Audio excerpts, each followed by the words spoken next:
আসসালামু আলাইকুম প্রিয় দর্শক, আমার রসনালয় থেকে আমি মিমি। আজ আমি আপনাদের কাছে শেয়ার করব সুস্বাদু মজাদার কলা পিঠার রেসিপি।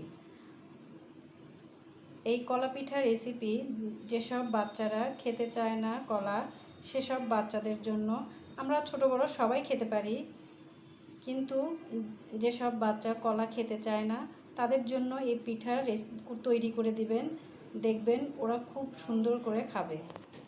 কলা পিঠার রেসিপি তৈরি করতে আমি এখানে যে উপকরণ নিয়েছি আমি আপনাদের তা দেখিয়ে দিচ্ছি। এখানে নিয়েছি চালের গুঁড়া 1 কাপ, হাফ কাপ ময়দা, চিনি হাফ কাপ, 4টা পাকা কলা ও 1 কাপ তরল দুধ।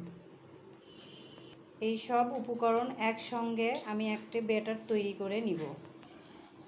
দেখুন সুন্দরভাবে ব্যাটারটা তৈরি হয়ে গেছে। আমি এখন 5 মিনিট এটা রেস্টে রাখবো এবং ভাজতে চলে যাব। চুলায় একটি প্যান বসিয়ে দিব।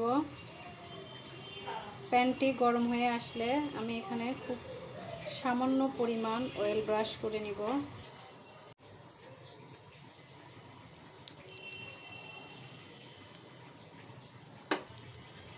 সামান্য পরিমাণ অয়েল ব্রাশ করে নিব।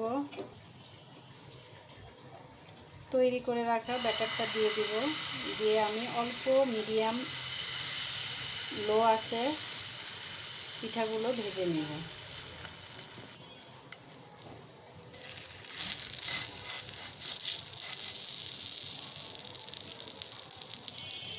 পিঠাটা ধৈর্য ধরে সময় নিয়ে ভাজতে হবে।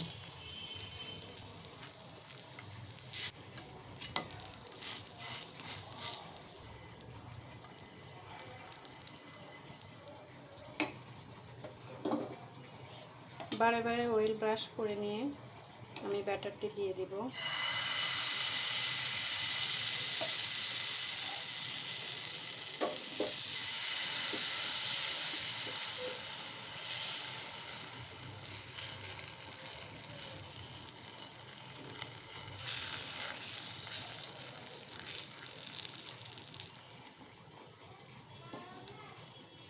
আমি পিঠাটি উল্টে দিছি।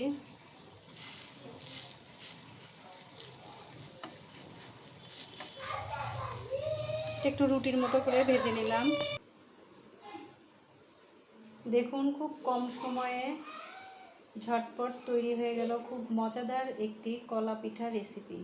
সামনে রমজান আসছে, আপনারা চাইলে ইফতারিতে এই রেসিপি রাখতে পারেন বা বাচ্চাদের টিফিনেও বা সকালের নাস্তাতেও এটা রাখতে পারেন।